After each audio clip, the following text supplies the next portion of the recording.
Marker. Good morning, everyone. Welcome back to Cornerstone, the show where we attempt to navigate our culture through a biblical lens. I'm your host, Shane Kai, and I hope you're excited because I'm excited. This entire week has trudged on for me. I'm really excited for today because today is the first official topic for the series, and I'm pretty excited. It's going to be half pop culture and half political commentary. It's not super political, it's like mildly political, but it should be fun. So the story that I have today is slightly irrelevant now because it's about 3 months old. So if you're not versed in the Hollywood scene, there was a movie that was released in mid-November created by Marvel Studios called The Marvels, which is a sequel to the Captain Marvel movie that came out in 2018, I believe.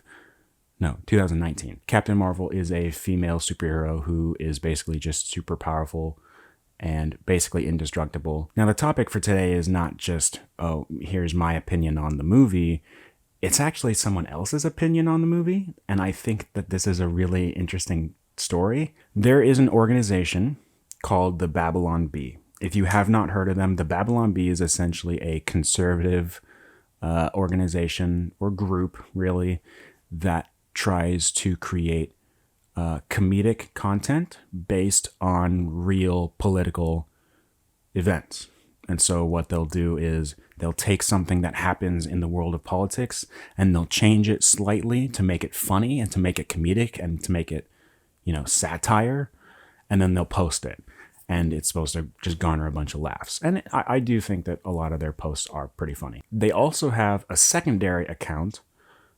I say account, I'm referring to Instagram, called Not the Bee. So these two different accounts are run by two different people, two different sections of the same organization. So something happened in November. One of the people on the team for Not the Bee decided to release a review for The Marvels. It was basically saying that the guy liked the movie and that it was okay. He self-admitted that he believes that Marvel and Disney do make some pretty terrible stuff sometimes, but that The Marvels was not one of those things. And the funny thing is, shortly after that guy released that review, another person on the opposite side of the organization, part of the Babylon Bee, right, the comedic side, so you have the comedic side and the news side. The news side released the review that said the movie is good, and then the comedic side released a counter review that said this guy is wrong, and in fact my opinion is correct, which is the movie is trash. And I like to call it the Great Bee's Civil War because it is kind of an internal civil war. So I went ahead and pulled up the articles, and I will include the articles in the description so that you can read them yourself. When I'm editing this video, I might cut some parts out. And that's where I implore you to check out the actual files that I'll be including in the link, or not in the link, in the description, so that you can follow along and you can kind of see exactly which parts I skipped, maybe just because they're not relevant, or maybe the length of the video got a little bit too long. So that way, I'm being genuine and I'm not trying to lie or misconstrue things. By the way, I should also clarify before I go any further, I do not condone the harassment of any individuals in these stories, okay? Disney produces a lot of movies that are woke garbage. The Marvels is not one of them. I'm not gonna lie, I kind of agree with most of what he said. He said that he hated She-Hulk, which I also hated She-Hulk, and he said he did love Miss Marvel, which I liked it too a lot. He said that he liked Wakanda Forever. Personally, I didn't, but again, that's probably different reasons. There is a really key part in this that I want to highlight. He says, there are diehard Disney haters and boycotters, and I understand the impulse. I think that a lot of conservative and Republican political commentators find it marketable to hate on Disney and things that are woke, because they know that other Republicans and conservatives like to click on things like that. It gets clicks. So when they put out a review saying this movie is woke, people love talking about how woke things are, or at least conservatives do. So I think that a lot of political commentators will automatically have this mindset that Hollywood is just always woke all the time. Not that it isn't. So it's very easy for them to kind of fall under some entrapment, and they start thinking the same way that a lot of liberals do, because they just want to call it woke because they want to get clicks. And that's something that he goes on to say. Ben Shapiro supposedly reacted to the 60-second trailer, and really the only thing he had to say was, oh, so it's an all-female Ghostbusters again.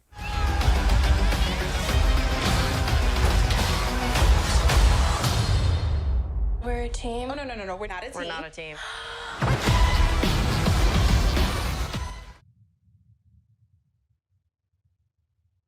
Isn't that just girl Ghostbusters again?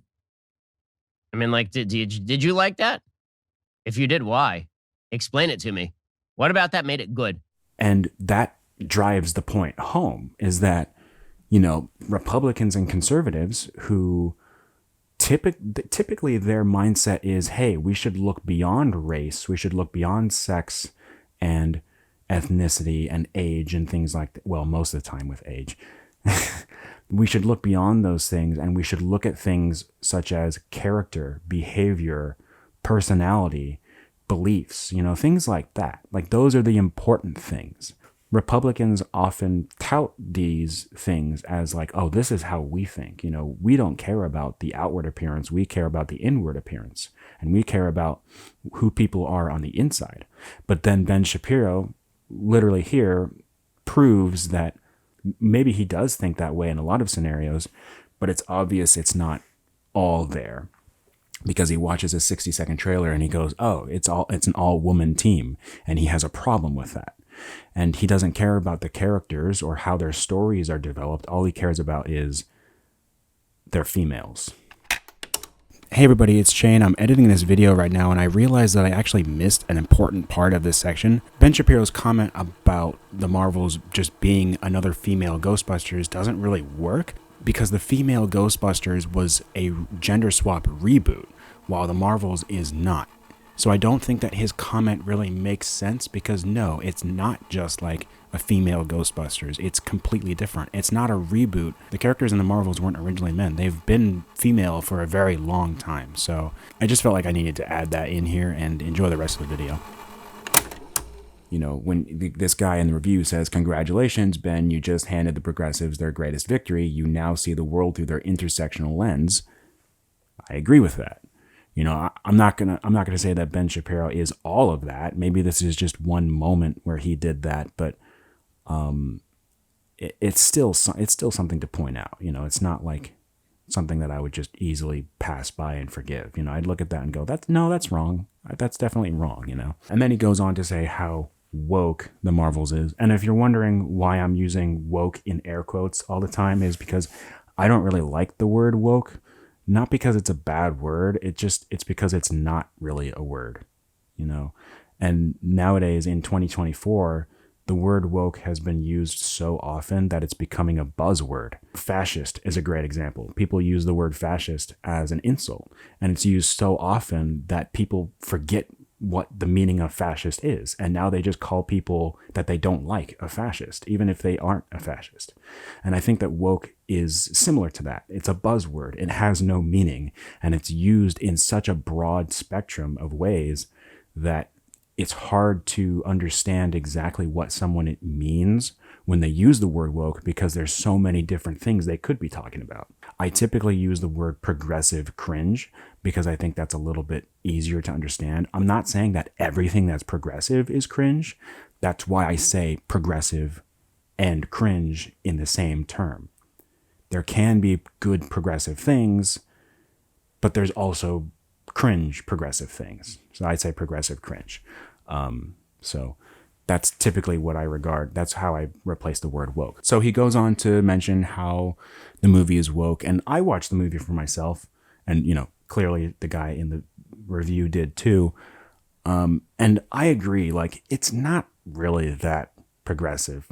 And yeah, the guy in the review continues. He goes on, the heart of the movie is the importance of family values: family, friends, loyalty, confession, forgiveness, and sacrifice. I would I would emphasize the last three: confession, forgiveness, and sacrifice. I think those three are more important. Family, friends, and loyalty, those are kind of like side plots in the movie, but like forgiveness and sacrifice are definitely the two things in the movie that I think are like the driving points of the plot. And I appreciate those things. I really do. I have to look at that and go, yeah, that's great. And I do really appreciate this guy's approach to how he approaches Disney. He's not just going to hate Disney every second he can. He's going to approach it carefully and be like, look, if Disney makes something good, then why would I be against that? Why would I want to tell Disney, hey, don't make good stuff? If Disney makes something good, then you praise them for it and say, hey, yeah, make more of this. But when they make something bad, you say, yeah, don't make more of this, right? So he wants to approach it with a scalpel rather than a sledgehammer, meaning he wants to make fine tunes rather than just smashing the whole thing. And I totally agree with that. Like, I'm not the biggest fan of Disney as a corporation. They do some pretty crazy things and they are scary. But when they make a good movie with good values, I'm going to support it. And I'm going to show Disney, hey, these are the movies that we want to see. And so I totally agree with that.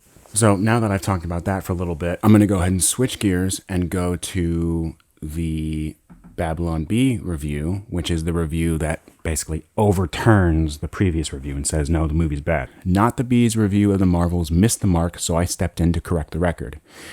Yesterday, after a rare morning away from work and the doom and gloom news cycle, I returned to my computer to a shocking sight. At the top of my screen was an article published under the Not the Bee name that shook me to my core. This guy's pretty fragile. I will admit that there are some things in here that I agree with, but not much. So let's go ahead and go through it. First of all, I want to point out the obvious. This dude straight up admits that he has not seen the movie. Personally, this is just me talking. Okay, so if you don't have this opinion, that's totally fine. You can think however you want. But personally, I believe that if you haven't seen a movie that you are trying to talk about, whether it's good or bad, I have no reason to value your opinion. And that's a kind of nice way of saying it. The mean way of saying it is shut up until you watch the movie. So the fact that he hasn't seen the movie and yet he's so confident that he's overturning the previous review is a little concerning. He basically says that Disney forced Captain Marvel to be included, which I'm pretty sure is true. I'm pretty sure that Captain Marvel was not included in the original like Infinity War and Endgame script. So I can't verify that. It does have like a link to an article. I did not read the article. I just wasn't really interested in it. So I'm not going to say whether or not this is hardly like very true or very false, but I'm pretty sure I remember hearing something about that. I'm just going to take him for his word and say, I think that's true. You know, Disney, like the Avengers directors, aka the Russo brothers, were not planning on Captain Marvel being in the final act of the MCU. But I do want to point something out, is that I want to ask this guy, have you watched Endgame either? Because you're saying that Captain Marvel was introduced to basically save the rest of the heroes because, you know, they're all weak and they're all men and they need saving. There's a lot wrong with that sentence. Number one, well, yeah, the MCU in the first three phases was mostly men, but there also were a lot of women. So you could say that women needed saving too. And the other thing that I would mention that's wrong with that sentence is Captain Marvel did not save the day in Endgame. She did have a pretty significant moment. She flew through Thanos' ship and destroyed it. But when she went head on with Thanos, she got taken down and then she didn't show up again. And she put up a good fight for sure, but Thanos still punched her out the park. And the one that saved the day ultimately was a man. So I just want to correct that because it seems like he's trying to glance over that and just get to some sort of false point, that the point is the woman came in and saved the day for all the weak men, which isn't the case. She might have done that a little bit in the beginning with the ship and all that, but she didn't defeat Thanos. And that's kind of what he implies here when he says that You know, she was initially cast to save the day for all the weaker and mostly male characters as they attempted to clumsily defeat Thanos. So by saying that, he's implying that Captain Marvel defeated Thanos, which she did not. She got punched really hard into the face with the Power Stone. But it wouldn't surprise me if you didn't know that, because you just admitted you didn't watch the Marvels, so you probably didn't watch Endgame either. I will agree that I think the first Captain Marvel movie was setting up a character that was, a female that was so powerful that no one could beat her. I will admit it did feel kind of like a Rey situation where it was like a Mary Sue, where she's just super powerful and no one can touch her. So I will give this guy that. It did bother me for the first movie, that no one can beat her. But then they showed clearly in Endgame that people can beat her and they can overpower her, despite how powerful she is.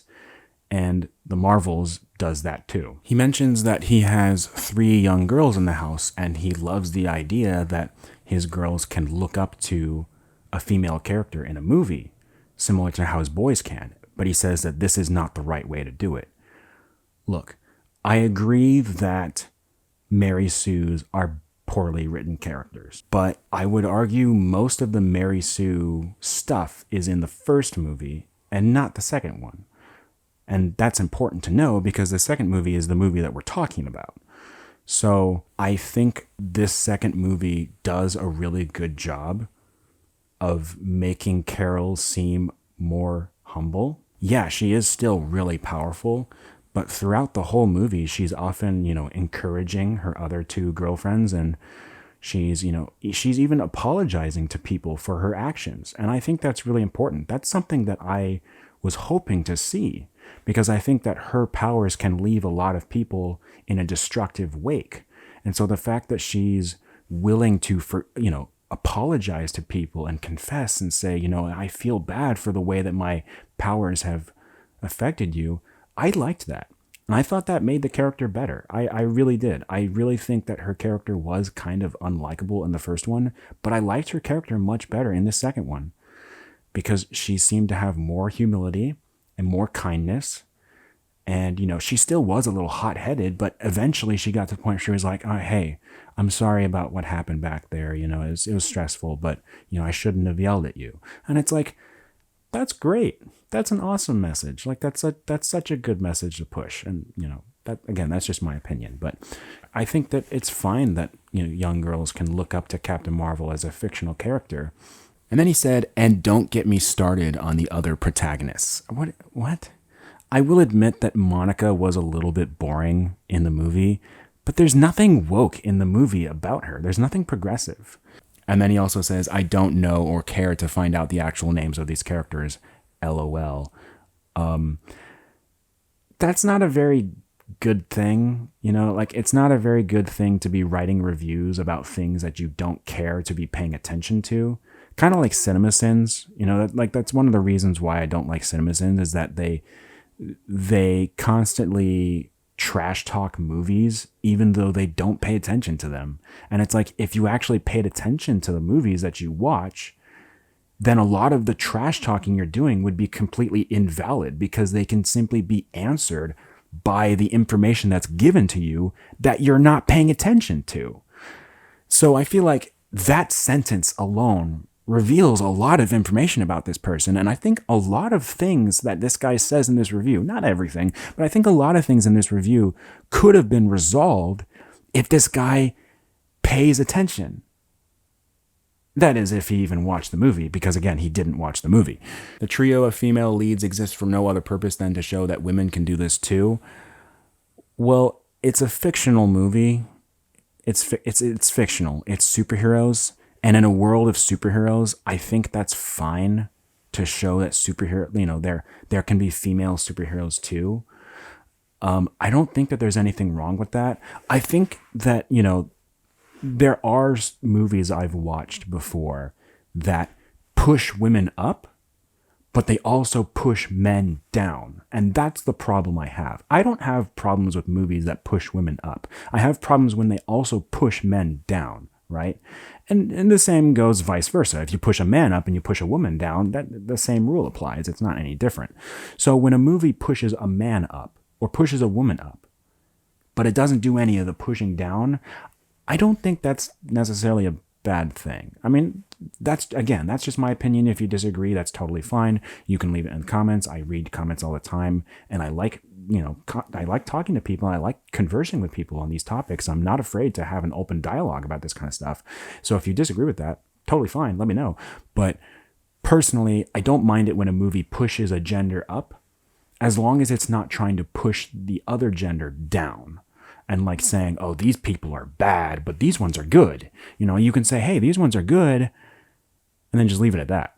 I don't think that the Marvels pushes men down at all. They don't say like, oh, men are weak and useless, but women are awesome and powerful. I don't think they do that. I mean, they make it clear that women can be superheroes too, and that's fine. But at no point during the movie is there like a male character who's like, I'm helpless and I'm stupid and I can't do anything. He kind of like says at the end, so he's like, oh, some may fault me for writing a review without seeing the movie. Yeah. And he says, but to me, that's the whole point. No, it's not. If the whole point is understanding a movie without seeing it, then why watch anything? It doesn't matter what the actual dialogue within the movie says or where the plot leads us. The production itself is a testament to the attempted hijacking and blah, blah, blah, blah, blah. Look, I agree that Disney is a terrible company. We agree on that, okay? I agree that Disney has made movies that is teaching values that destroy like the traditional family, destroys traditional marriage, destroys traditional relationships with anything, right? I agree with that. 100%. But again, I have to side with the guy who made the other review. When Disney makes a movie that is good and teaches good values, I'm going to reward that. I'm not going to trash them just because they've made other movies that are bad. Because otherwise, you're going to be teaching Disney not to make good movies. And if you want good movies to be made, then you need to encourage them when they make good movies. And that's the opposite of what he's saying. He's saying it doesn't matter what the story is. It doesn't matter if the story is good. It doesn't matter if the dialogue is good. He's just saying that the fact that Disney is bad, everything they make is bad. And I completely disagree with that.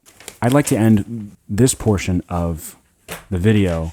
At the end of the review, he says, consider the original Marvel's review successfully overturned. So I want to end it by saying, you can now consider the review that overturned the review successfully overturned.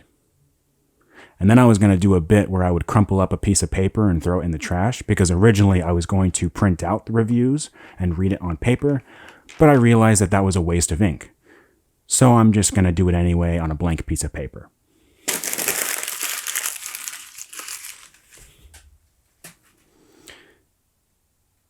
Is that it bounced back? Is that in the shot? I don't know. That concludes the topic that I have for today, and I want to go into the last segments of the show. So we are going to read a little bit of the Bible, because I did say that I wanted to do that.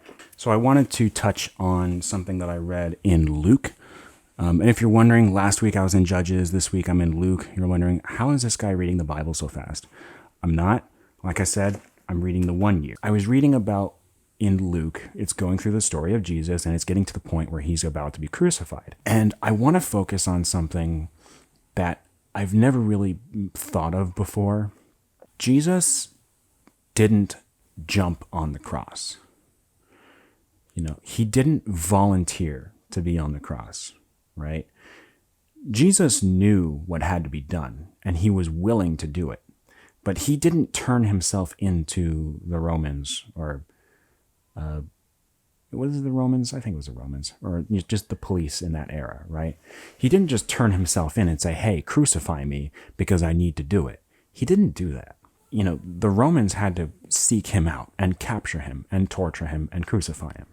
He knew that it would happen ultimately. But again, he didn't just jump at the chance. In fact, moments before he's captured, he's seen in a garden, and he's praying on his hands and knees to his Father. And let me see if I can pull up the exact verse. Coming out, he went to the Mount of Olives as he was accustomed, and his disciples also followed him. When he came to the place, he said to them, "Pray that you may not enter into temptation." And he was withdrawn from them about a stone's throw. And he knelt down and prayed, saying, "Father, if it is your will, take this cup away from me. Nevertheless, not my will, but yours be done."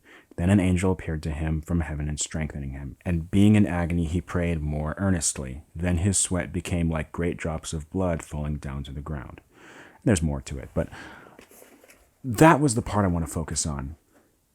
Jesus knew what had to be done, but even in his final moments, he was praying to his Father, saying, "If it's your will, don't let it happen to me. Let it happen to someone else. Let this cup pass from my mouth to someone else's." The point I wanted to get to today was all about how the world reacts to Christians. It's in John 15:18, quote, verse 18, "If the world hates you, know that it hated me before it hated you. If you were of the world would love its own. Yet because you are not of the world, but I chose you out of the world, therefore the world hates you. Remember the word that I said to you, a servant is not greater than his master. If they persecuted me, they will also persecute you." I want to point this out because Christians in our culture are attacked on a regular basis. And no one likes to be hated. No one likes to be hurt.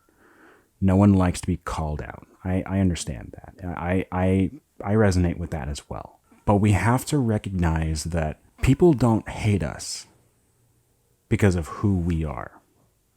They hate us because of who lives within us.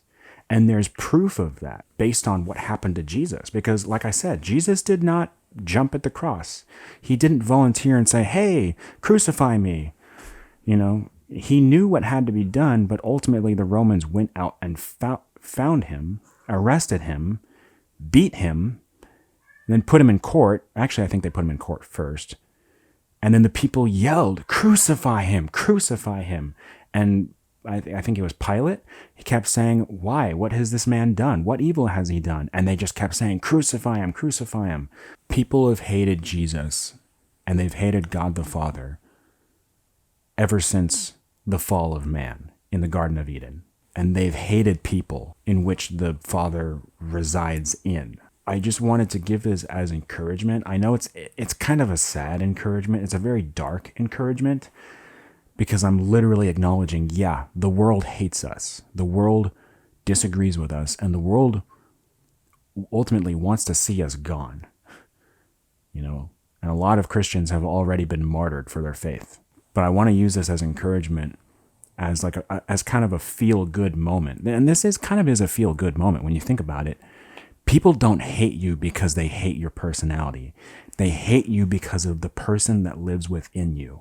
And you can find peace in that because you can say, you know what?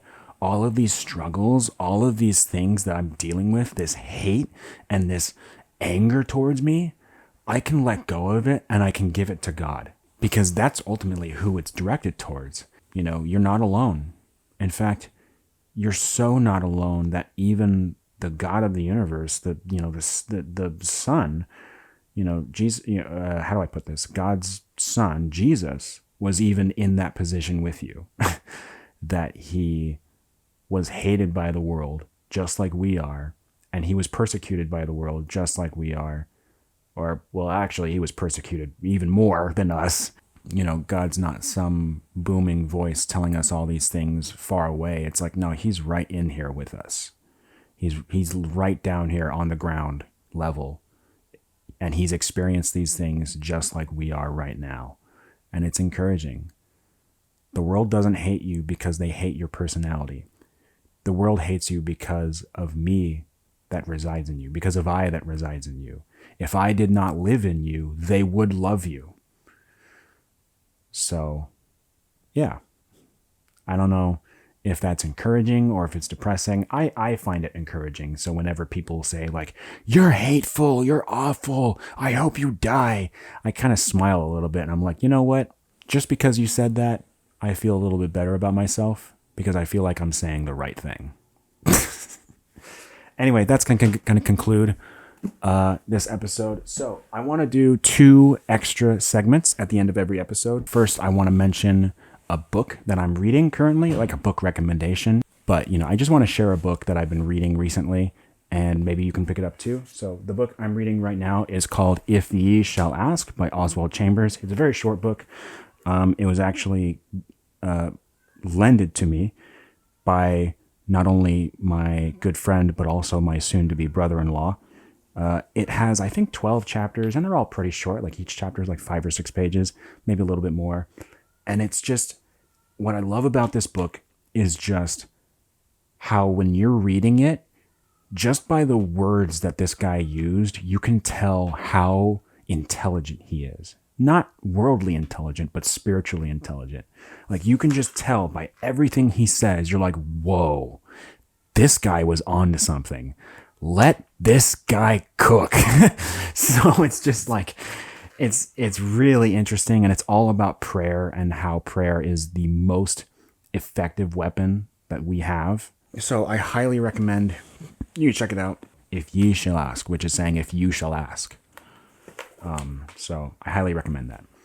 And then the second segment and the last segment I want to get into is just a quick prayer request that I've heard throughout the week. If you feel led to pray for this person, then please, by all means, do.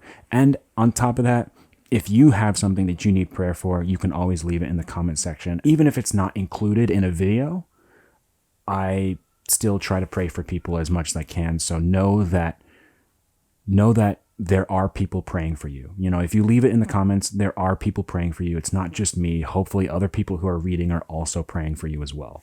So I want to bring up a quick prayer request that I wrote down last week. This is for a guy named Julian. He wanted to have a mindset of prayer. He was basically asking God to help him to pray more. And it's not necessarily just about praying more often. It's about having a mindset of prayer, of having your mind, the default of your mind being prayer, where throughout the entire day, your mind is just thinking like you are praying to God, right? And at that point, it doesn't even feel like you're praying anymore. It just feels like you're talking to God directly. So we want to have a mindset of prayer. We want to lift everything we can up to God and up to our Father. So I just ask that everyone watching this video, you at least once, I ask that you pray for Julian and that he will have a mindset of prayer in his life. Anyway, that's all the time we have for today. Thank you all so much for watching this episode of Cornerstone. I will see you all next week, and God bless.